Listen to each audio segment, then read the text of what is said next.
All right, I'm gonna tee you up for the first story here. Yeah. For your first story.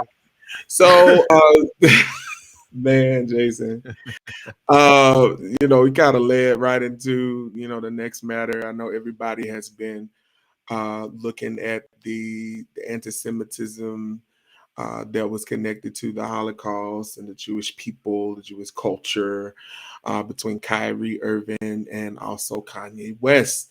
Um, of course, recently we found that Kyrie Irving had been suspended for a period of time uh, for some of the statements that were on his Twitter account. And then I think it was like earlier this week, it may have been yesterday, that the news that came out about the NBA commissioner backing him up, saying, of course, that um, Kyrie Irving is not a person that promotes, a person that promotes, anti-Semitism and everything. So I think it was that there was like a cash amount that was contributed to a certain movement or whatever. Jason, you add to that? Okay, a lot to say about this. What I was actually trying to do was literally pull up, at the risk of canceled, what it was that that he posted. Um, so I'm gonna pull it up on Wikipedia, and if anybody has an issue with it, they can blame Wikipedia. Listen, this user right here. I listen. I understand. I understand. You know, maybe one I day. want a black NBA commissioner. Hopefully. Yeah. So let me give some context. So here's what he posted. It's literally that picture right there, H2N, and Mhm. I'm not promoting it or anything. I'm just trying to specify what it was. So Hebrews to Negroes, Wake Up Black America is the name of a documentary. It's directed by Ronald Dalton Jr. And according to Wikipedia, it's a 2018 film directed by Ronald Dalton Jr. The movie is based upon a Black Hebrew Israelite book of the same name. So the origins of the information of this documentary, or the thing that it's based on, is one of the most incriminating things I think about it in terms of it being anti-Semitic, because Black Hebrew Israelite kind of doctrine or perspectives tend to be anti-Semitic, or at least they're commonly understood to be. Critics say that the film is filled with anti-Semitic tropes, Holocaust denial, and claims of international Jewish conspiracy. The film is presented as a documentary. So they don't even want to call it a documentary. They're just saying it's presented as one. But Mhm. that's, I guess, how they get you. I won't necessarily read the synopsis, but I'm going to skip to the controversy. In October 2022, Brooklyn Nets NBA basketball player Kyrie Irving tweeted a link to Hebrews to Wake Up Black America. Now, tweeted it as a link to an Amazon picture. So this is literally the tweet right here. Let me see if I can pull it, make picture bigger. I want to, here it is right here. So this is the tweet right here. I don't know if I can make it that big. All right, that's as big as I can get it. This is what he tweeted. And this is a link to Amazon where you can buy the movie. That's all he tweeted. Okay. He didn't give no commentary on it. He didn't say, I endorse this. He didn't say, please go out and buy this. He just tweeted it. Okay. Not minimizing what he did. I'm specifying what he did. Now, So he Jason, there tweeted is it. a question asking if either of us have watched the film. No, I For have not. me, I I haven't have, either. I I've haven't. only heard of the buzz in the news media and heard everybody else's takes on it. I know that some of my folks that I follow on Instagram have posted some things that Farrakhan had even stated about the matter, but no, I have not, nor has Jason looked at this documentary that they're referring to. Yeah. I haven't watched it. Usually when people ask that, they're usually getting at the idea of like, well, you may not be aware of the, negative anti-Semitic things that are in it. Mhm. Could be. I'm not trying to justify or sell the documentary. I'm trying to Me, specify what it is, and in right. order on my way to explaining why people were so incensed by it. Basically, the documentary is claimed to have a bunch of anti-Semitic tropes that are harmful and damaging and degrading to Jewish people. And so Kyrie Irving, by posting the documentary that has this content allegedly, um, is in some sense perpetuating that and endorsing that, at least tacitly. Kyrie Irving is said to have a platform. He is an influential person. He has a bunch of followers on Twitter. So when he tweets things like that, the argument goes, what he's effectively doing is he's putting a whole bunch of eyes on something that a whole bunch of eyes don't need to be on because it entails anti-Semitism, basically, which by extension makes him guilty of anti-Semitism. Now, I understand that way of thinking. But one of the things that I want to push back on is I think that way of thinking is a little bit flawed in that just because you tweet something does not mean that you endorse that thing, right?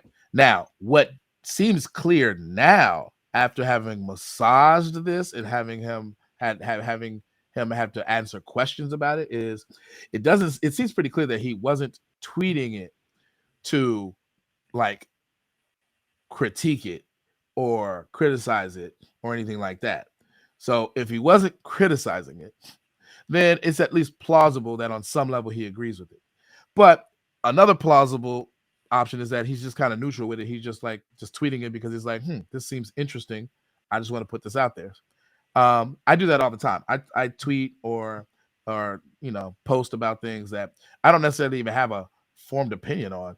It's just something interesting. It's something I heard about, and so here you go, tweet. I don't think that people necessarily should be demonized for doing that necessarily.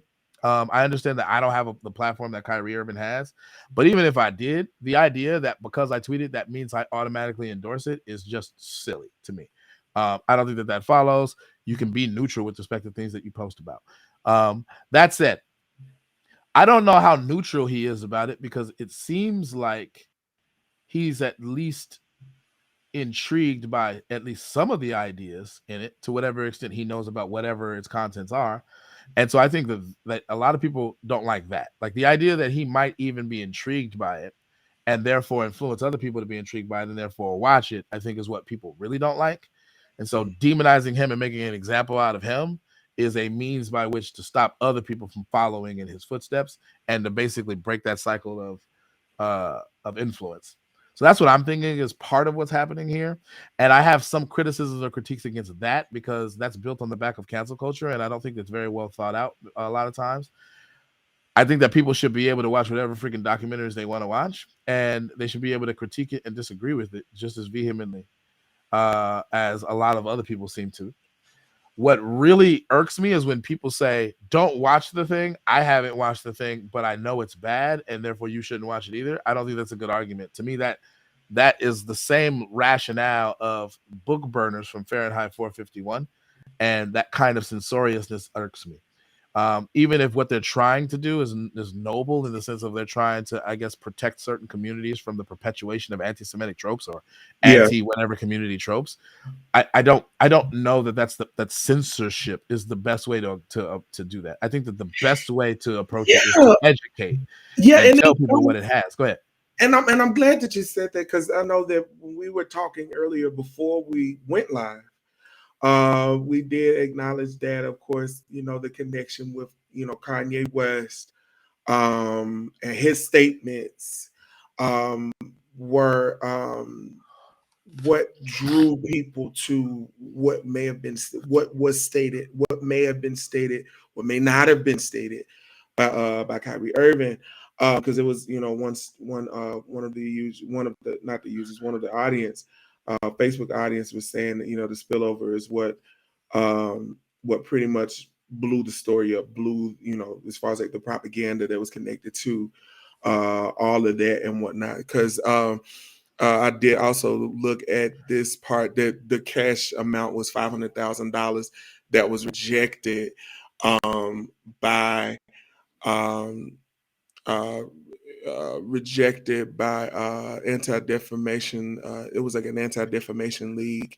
I don't know which one they referred to, but it did say it was rejected because I'm guessing that this was a mean to be like, hey, this is for me, if from the outside looking in, this would be somewhat of a, I guess, peace offering, or hey, we want to donate towards want to donate towards this particular thing because hey, we don't support such and such and such and such. But As far as like this Kanye West business, we've known for like over the years that this man will say any and everything that will come to his mind without even thinking about the ramifications that are connected to them. Um, and yes, I would put on my, my black scent voice, but this is the teacher in me.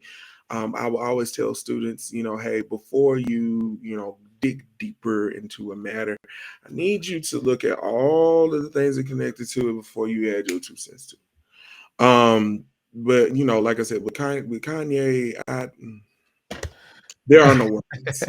There are no words. There are no words. He has not been the same. He has not been the same since the Graduation album. I still say that to this day. He has not been the same. Kanye, yeah, I mean, Kanye seems to have gone through a philosophical evolution in terms of changing his thinking about politics, and he seems to be now at least favoring the right. And I think a lot of people don't like that, Mhm. because fundamentally they view the right as the bad guys, the evil guys. At least their political disposition is anti-black. Um, to me, I've never looked at black Republicans or black conservatives in that way. To me, that seems silly. I think that like black people can be conservative. So first of all, our community is actually very conservative in general. So it actually makes sense that they would be attracted to the conservatives in Yeah, some sense. yeah, Um, However, it's the progressiveness that seems to be housed mostly by the left and the Democrats that is the most in alignment with our civil rights history in the recent past, and a continuation of that tradition with Black Lives Matter. So I understand why we vote overwhelmingly Democrat these days for that reason. But I just feel like there's yeah, not enough nuance. these days, as opposed to historically, our people Right, used to vote Republican. right, exactly. Yeah, Back when and I when they believe that first started trying to vote. Right. Dr. Martin Luther King used to vote Republican. Yeah. So I and I don't know that there was a point maybe later in his years where he stopped voting Republican. Actually think there might have been, to be It nuanced. was, and I saw this on a documentary, a PBS documentary with um Jackie Robinson. Mhm, Because Jackie Robinson was pro Nixon. mhm, When Nixon was running against JFK mhm, back in the early 60s. And it was that Jackie Robinson was looking to have Nixon to reach out to him. I think it was one of the time. It was one. I think it was before he got arrested and put in jail in Birmingham. But it was before. I think before the 1960 elections. I think it was. So when JFK reached out to him, that put a spin on everything, and that was what shifted his voting for Nixon for JFK. So yeah. yeah, that I think was. that JFK was way more amenable to the black community at the time, so much so that Mhm, I think that that's part of why, part of his motivation for getting assassinated, or at least that's my opinion, mhm, because he was definitely trying to reach out to the black community to get that support to win that election. mhm. Um, so I think that that's part of the shift of black people towards the Democrat Party. Now we vote overwhelmingly Democrat these days. It's like Mm, 90% of the voting black population votes Democrat. yeah, Um, so I get it, but the idea that as a black person, if you have conservative leanings, or if you support the Republican Party, that you're somehow an enemy of black people, I just think goes overboard. I think that there are people who politic in that way, and they have a vested interest in trying to like preserve that narrative. But like I don't believe that we should treat people in our community as lepers because they have like radically different beliefs than we do. It doesn't make mhm, sense to me. It makes sense that you would have black conservatives, particularly if they live in rural areas, because like there's a lot of reasons why those ideas appeal to people who live in those areas and the yeah, way of life that they have. Like I understand people who care very deeply about guns. I yeah, disagree with a lot of them, but I understand them. I understand why people who are in rural places, in the remote locations, want to just be left alone. They don't want a whole bunch of government policies telling them what they can and can't do, what their bathroom should be used for, etc. And then you have kind of the more extreme policy positions of the left that don't make sense. I think just the regular people like me who are in the middle, because I'm a registered independent. I'm not really gung ho about Republicans or Democrats, but I can tell you, man, the idea that a underage minor gets to tell their parent that they are a gender different from what their biological sex would have us believe is weird and It's very it's extreme. it's concerning to me because with us, I always will have to allude back to what we do in the classroom, because there are a lot of policies that we are made abreast of at the beginning of every year because things change drastically with each passing school year. Um, and right now, I know that in my state, there have been some claims as to speaking to that, but there are certain school districts that, you know, but I don't want to, continue to go down that road. But what I will say is that with things like this is all the more reason, because I know we've been talking about this the entire podcast. You need to make sure that you do your homework, do your research on the people that you're getting ready to vote for. Because I know that these folks, in the midterm elections have gone completely berserk as far as the results locally and Mhm. also statewide. So um yeah, all I can say is that um yeah, do your research. I know some people think that watching the news is obsolete, but you will find some information that you probably would not have known prior to your decision that you would have made on election day. So Yeah. check your sources.